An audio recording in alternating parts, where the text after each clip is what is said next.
So I was going to talk today about bringing people on your team and bringing the right people onto your team. But let me just ask you first, have you brought people onto the team that in the past that you thought would be right and turned out not to be right? Yes. Had that experience, yep. And what was it that went wrong in those situations? So I've brought on two different types of people. I've brought on people that had some experience, and then I've also brought on brand new agents. And I think looking back on both those experiences, I find that bringing new agents in is much easier. Because what happens when they have experience is that they're fine, they understand how the split's going to be, they understand what they're going to do, what I'm going to do, and how it's going to be structured. But the more experience they get, or we get together, the more they kind of buck what the outline was. Whereas with new agents, they're grateful for the learning and you can kind of train them the right way. And I just find it much easier with newer agents. Got it. So have you had some success there, or did you have a couple of cases where that didn't work out also? Well, I thought I was having success. I mean, they both came in through COVID. They both had all the skill sets and qualities that I would like. My goal is I'm looking at maybe working another 10 years, but I've put 20 years into it. And I'm smart enough to know that I would like to do something so that if and when I do retire, that I can still get something out of it, right? So my goal is to build a little team or somehow have a structure that, 10 years down the road, if I do retire or leave, that I would maybe get some percentage of the business that I gave to somebody else. So that's kind of what is in the back of my head. So it was a good experience with them. They were both very, they were like I was when I started. They took all classes, they wanted to learn, they were open to every experience, they were grateful for everything they had, and they were really good. But I think the COVID time was hard. And I think they both ended up having personal issues that got in the way. So one by one, they both left, but it would have been a great team because it was me. And then it was two new younger ones. One was male, one was female. And the female was, I think she was Brazilian, but she spoke a second language, which was, something in my area would have been very helpful. So yeah, I think it would have been, I think it was the right fit. I think it just didn't work for whatever reason. It's really important to think about that. Certainly, almost every business on the planet was significantly strained during COVID, no doubt about it. At the same time, we want to make sure that we're accounting for all the reasons why something didn't work out. When a person chooses to stay somewhere, they choose to stay there because for them, the value is sufficient for them to stay there. And when they choose to leave, one aspect of that choice to leave is the value isn't there for them. And whether we're talking about someone who works in a business or we're talking about someone who chooses to get a divorce, right? Anytime we choose to end a relationship, there's some kind of a calculation in there, which is, this is what it'll cost me to be a part of this relationship. And this is how I get some kind of a return, or this is what my return is for being in this relationship. And so I always say that, when someone says they don't have time or they don't have money, that's actually code. What they're really saying is, I don't see enough value for me to continue to be in this relationship or to continue to pay for whatever it is I'm paying for. And so it doesn't mean they're right or wrong. It's just the way they see things. And that's why Chirag often talks about perceived value versus actualized value, right? From our point of view, we offer all these wonderful things and anybody would be crazy not to work here. Well, for whatever reason, those people choose not to work here. And so very often it is an external thing. There's a baby or a death in the family or a COVID or something significant that greatly affects their choice at a moment in time. And it may actually affect a change in their decision compared to like 2 months ago or 3 months ago. Certainly the case. However, as leaders of a team and as someone who wants to build a business in the next 10 years that you can leave to someone else and still derive some kind of ongoing income from, certainly you want to find people sooner rather than later who are the right fit for you, that you feel are the right fit for you, and that they feel you're the right fit for them. I always say that, when we bring somebody onto our team, it's actually more significant than actually having someone choose you as an agent. Because when you go out there and you try to get someone to choose you as an agent, they're booking you for a short-term relationship. They know that they'll need you for a while, but they know you're going to move through the process. And after that, they probably don't really need you after that. They're not expecting to need you. And so it's kind of like dating somebody. All I need to do is get along with you well enough over the next 4 or 5 months to get what I want out of it, and then I can leave. Then I intend to leave. However, when you bring somebody into a business, it's with the intention that it's going to be for the long term. And that's a lot like joining someone in a long-term relationship or marriage. There's a lot more you need to consider. It's not just a one-way thing, it's a two-way thing. You know, when a client engages you, it's kind of a one-way thing. It's like, what can you do for me? And I'm not really expecting to do a whole lot for you. Right? The agent is saying, you're going to give me all this knowledge and expertise that you have, and there's really not much that I have to do in this relationship other than say, I choose house A over house B, and then pay you at the end. So it's kind of a one-sided relationship, which is fine. It's what a lot of consulting relationships are. But a longer-term relationship, whether it's for marriage or whether it's in business, is a two-way relationship. There's expectations for people from both sides of things. There's an expectation that they're both going to be contributing something significant to the relationship to make it work. And that requires a different kind of mental calculus. And so it's no surprise that people might not choose to join a particular business or another because they don't like some of the terms of the agreement that seem to them to be not advantageous or not sufficient or whatever for them. So what I wanted to do today was share a few slides and thoughts about some of what you have to keep in mind. And this is not intended to be a complete picture of everything that you need before you bring somebody onto your team. But while we're on this topic of recruiting people, there's a few things that we need to examine or at least account for. So let me pull up a deck and we'll go through 4 or 5 slides and then we'll talk a little bit more about it. You know, the reason I asked you if you'd had somebody before who you thought was right, turned out to be not perfect, that's fine. I define the right person as the person who joins your team, adds a lot of value, and sticks around for 10 years or 20 years. Right? It's kind of like a marriage, right? I married the right person, right? This person has been a great contributor to my life, and hopefully this person thinks I'm a contributor to her or his life. And we stuck it out for the long term. We've gotten tremendous cumulative value over time. Yeah. So if we're going to have that kind of a successful relationship, there are a lot of things we need to think about from a business point of view before we actually sign on the bottom line with that particular person joining our team. So what are some things we need to talk about, think about here? Well, the first most fundamental question is, why you? From the other person's point of view, there are a lot of teams they could join, or they could get out of the business and go into any number of other businesses, from running a hair salon to joining a sneaker business to, I don't know, running a McDonald's somewhere, right? Why you? It's a fundamental thing that we cannot fail to take account of when we're thinking about how we bring somebody in or who's the right person for us. We need to understand why someone would want to work here and stay here. Because in a sense, the person votes every morning when they get up in the morning and they come into work with you or wherever they work. They're voting. They're saying, I see enough value in this for me that I'm going to continue to do it today, day after day after day, hopefully year after year after year. And so you need to ask yourself, why would anyone, good person, especially the good people who have more options and choices, why would they want to work with you? And if you don't have a good answer to that question, you're likely to get somebody in the long run who's not going to work out. And so we want to make sure that we're not overlooking this question when we're thinking about bringing people on. So what do good people want? Well, they want some kind of ROI. They have choices. They have options. They could join other teams. They could join other brokerages.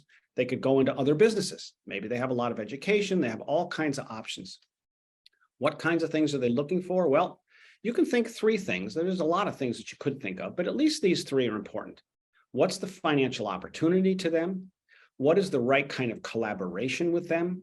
And what's the right kind of overall experience of being part of the team and being in relationship with you and or others? Some questions that relate to these are these 3, which is, how do you incentivize them? Do you incentivize them in a way that they value? And that could be around splits. It could be around leads. It could be around marketing, right? How do you incentivize them so that financially it works for them? Secondly, how do you intend to support them? Over the course of their time with you, there may be all kinds of expectations that they have for how you're going to support them. Obviously, that's something that you need to agree on and align on before you bring the person on board. Unfortunately, all too often, people don't go enough into this before they bring the person on board. And they find out 3 months later, 6 months later, that something they expected wasn't there. Or maybe something you expected wasn't there. But you have to consider this from your point of view. How much and to what degree are you willing to support them in the day-to-day stuff that you want them to do? And finally, how do you relate with them? What's the overall experience beyond the stuff that's just their task-based stuff that they have to do and how you need to help them with that? What else do you want to make a part of your relationship? Do you want to take them out to lunch once in a while?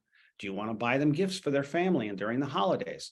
Do you want to send that person and somebody else on a trip to Disney World once a year to say thank you? How else do you intend to create an experience for them? This is where it's helpful to think about your employees in the same way that you might think about clients. Chirag and I often talk about nothing is more important than the client experience. And from a team effectiveness point of view, by analogy, nothing is more important than the employee's experience. If they're having a positive experience, financially, relationally, maybe learning wise, whatever it is that they want to get out of the relationship, if they're getting some version of that, they're likely to stick around. So you can ask yourself, how do I intend to incentivize these people or this specific person? How do I intend to support this person in this role? And just as importantly, what else comes along with this package for them? Something that's very rarely considered or discussed. Now, what is it that you offer? Tied to those things that we were just talking about. What are your financial agreements? When it comes time to start interviewing the person and discussing whether that's really a good fit or not, you need to ask yourself, what financial agreements am I willing to abide by? Well, that's something you can start thinking about here. Probably have an idea of splits. You might have some kind of an idea of marketing dollars. You might have some other idea about some kind of incentives for, increase in, larger number of sales, something like that. What are your support arrangements? Are you willing to give this person 30 minutes a week to mentor them? Are you willing to pay for this person to have coaching? Maybe they need coaching to learn particular things. So maybe they join Chirag Shah Coaching. Who's going to pay for that? Or maybe they have some other kind of way of learning. And thirdly, how do you make working there better than another team? This is a key question. And I see teams, unfortunately, overlooking this over and over and over again. They want to compete on splits, and they may say, I have a better split than some other people that I'm theoretically competing against. And I'm willing to give some time to help them learn or to help support them with something or help them with their marketing or something like that. But what else is it that makes it better for them to work with you than somewhere else? Is it because you have other people who can handle some of those showings that they don't want to bother to do? Is it because you have a great transaction coordinator that's going to make it so easy for them? Is it because you have a tradition of quarterly trips together where you all take a quarterly overnight to somewhere within the region and just have a good time together? What is it that makes it better for them to be there than somewhere else? Because everyone's more or less competitive on the splits. They're more or less competitive on support stuff, perhaps. What else do you bring that adds value? And finally, if you've given thought to all these questions, is it written down? Have you written your statements down about each of these things in a way that another person could look at it and say, wow, that sounds pretty good? Because if it's in your head, it's not as clear as you might think it is. And when the time comes for somebody to seriously consider an offer, they need to see it in writing. And so you can do some of that work right now. You can put your answers to these things down. And what you might find when you do this is you're not quite as clear on everything as you thought you were. Or your answer to that third question might not be as extensive as you might like.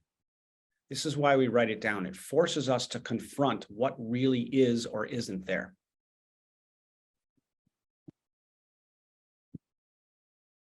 So when the time comes to have the conversation, of course, you have some conversation along those particular lines.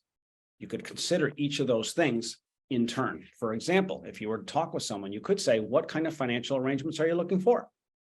And then you can go back to your sheet and see how different that is from whatever it is that you put down on your sheet and see if you want to negotiate or what. What kind of support is most important to you? A very important question to ask somewhere in the process when you're recruiting somebody. And this is the third one. What else would you want to be part of your experience working together with a team? And you never know what that'll be. Maybe it's access to technology. Maybe it's somebody to just handle the CRM for them. Maybe it is a trip once in a while. Maybe it is a gift once in a while. Maybe it's something else. But you want to ask the question because you don't know what that is, and they may have an idea. And that may be the only difference between them staying or leaving in the long run. Sorry, I'm trying to write fast. Yep, no worries. Well, remember, all of this will be available on the platform. Do Okay, you access the platform, by the way? I do often. You do? Yep. Okay, all right. You're comfortable with it? It works for you? Okay, good. In fact, what I'm thinking is, you know how Chirag has that implementation worksheet spreadsheet? Yep, I have that all up to date, and I pick a key deliverable from that to have the link to. good for So you. what I'm thinking is for these ones, I'm going to add these ones to that so that I have them in the same place. Great. Yep, I love your organization. That's a strength. Love And the spreadsheets. fourth one here is the Med C. Don't forget our Med C: motivations, expectations, disappointments, and concerns. When you end up interviewing anybody for any potential role on your team, you should ask them, why is it that you want this kind of a role at this time? Why is it that you're looking for this kind of a team or that kind of a team? That's the motivation part. What's behind them making this move in their life, so you can understand where they're coming from. The expectations is similar to this third question that I just gave you. What are your expectations of a team? Right? And it's something like, well, they'll give me a salary in this range, or they'll give me some kind of a split like this, or they'll give me a 401k or something like that, right? You never know what their expectations are, but you want to ask. Disappointments question is, what are the disappointments that you've had working for other teams or other bosses in your life that you would not want to see repeated here?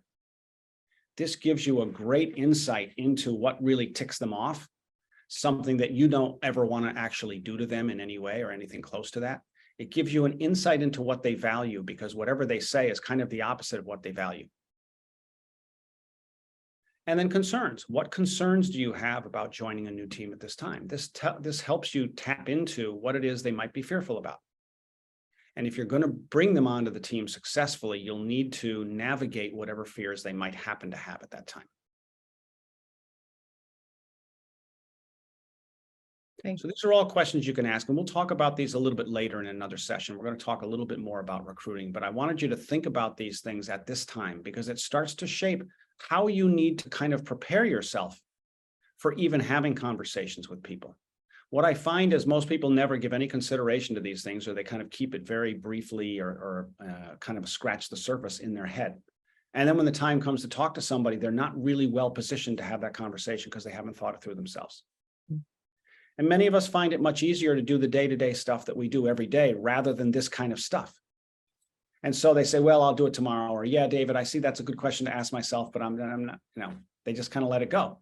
And then the time comes that they need somebody and they haven't thought it through. So you will save yourself some effort and some potential risk of not finding the right person if you think about this stuff ahead of time. You can do this work anytime. Yeah. So taking action this week, here are a couple steps you could take from 0 to 1.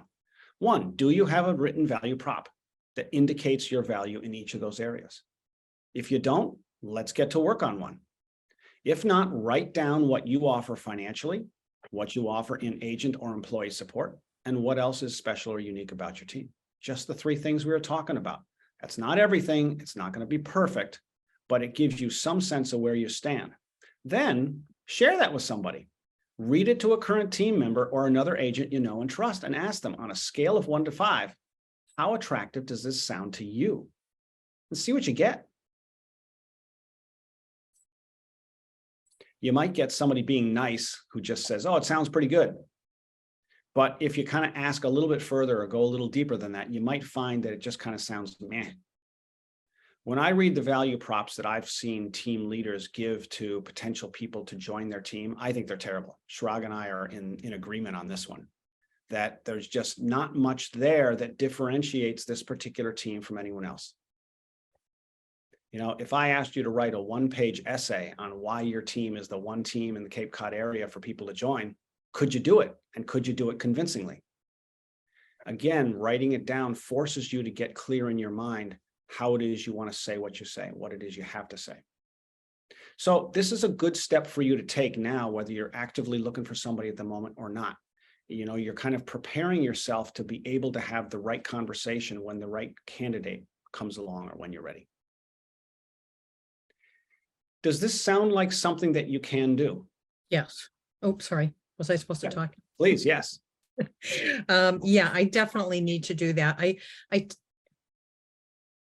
I think that's the scary part for me, is Mhm. that I kind of know where I want to end up. Yep. I get bogged down in well, how much do I offer and how do I split it? And I don't want to spend more money than I have to spend. And I don't, I mean, Yep. I'm willing to give them all the training. I'm willing to give them all the support. I'm willing to, Yep. give them all the experiences, but I get bogged down with the logistics and the fine points. Yep. Got it. Well, that's not unusual. Yeah. I think that for many people, the splits are kind of the easiest point. Just like, okay, this is what I get from Compass, and therefore I'm going to give my agents this, and it'll be within a 5% range. Okay, fine. Either it's a little higher, it's a little lower, fine. We'll figure something out. But going beyond that is all about the experience. Mhm. The reason that people stick in a relationship is because of the overall experience. It's not just because of the finances. Yeah. And this is true for all businesses. People will stay in companies where they earn a little less salary because they like the culture there. There's something about the way that the people relate to them that matters. And Chirag and I touch on the topic of culture all the time.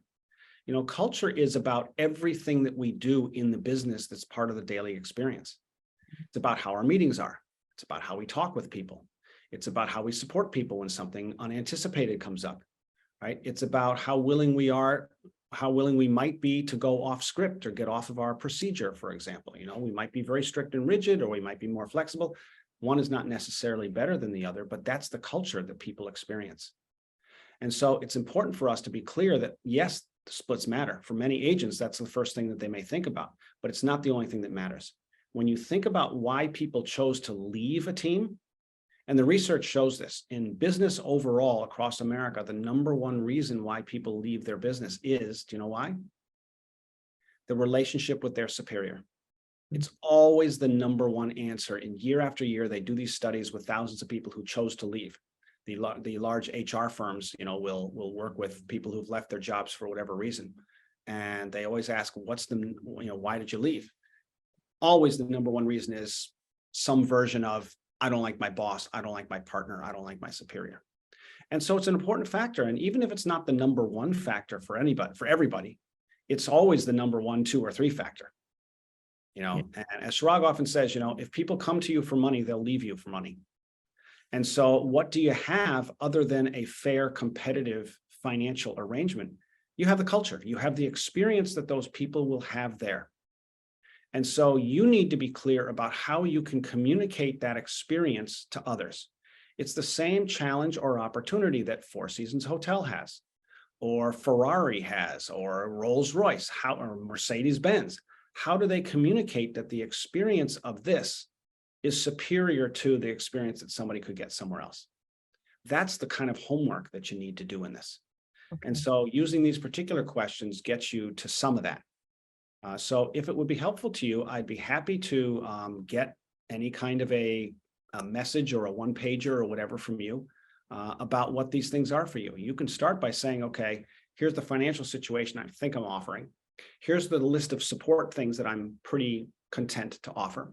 And here are the other elements that are part of the experience that I think can be attractive and keep somebody around rather than having them go somewhere else.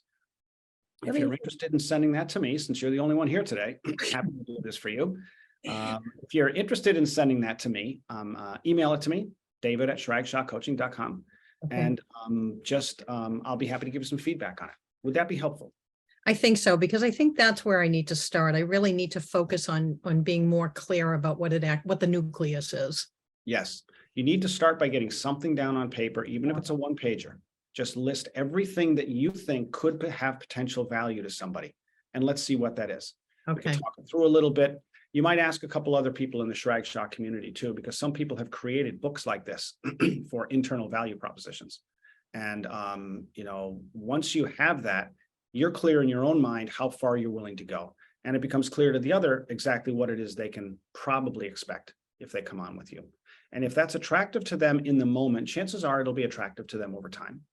Sure, things may look different 5 years down the road or 10 years down the road, but chances are it's not. If they really like the experience that they're getting for you, if they believe that you really care about their success, if you really care about their joy and happiness in being able to do this career that they've chosen for themselves, that counts for a lot. Yeah. And your goal here is to create an experience that's so positive for that person that day after day, year after year, they choose to stay with you. Right. Okay. Thank you, David. I'll work on that. All right, you're welcome. Are there any questions that you have about any of this today? No, it's just all kind of going around in my head, and I think I just need to sit down and just start putting things on paper and just clarifying it. Yeah. Yes, block some time, put it down. You could certainly send it to me if you like. You could certainly send it to one or two other team leaders or agents that you know and trust and you like, and see what they say about it. Okay. Say, if I offered this to you, what would you say? Or on a scale of 1 to 5, how attractive is this to you? And get some feedback. And some of those points may be like, wow, I never thought, that was possible. If so, that's a great piece of feedback to hear. Okay. Yeah. I'll work on that. Thank you.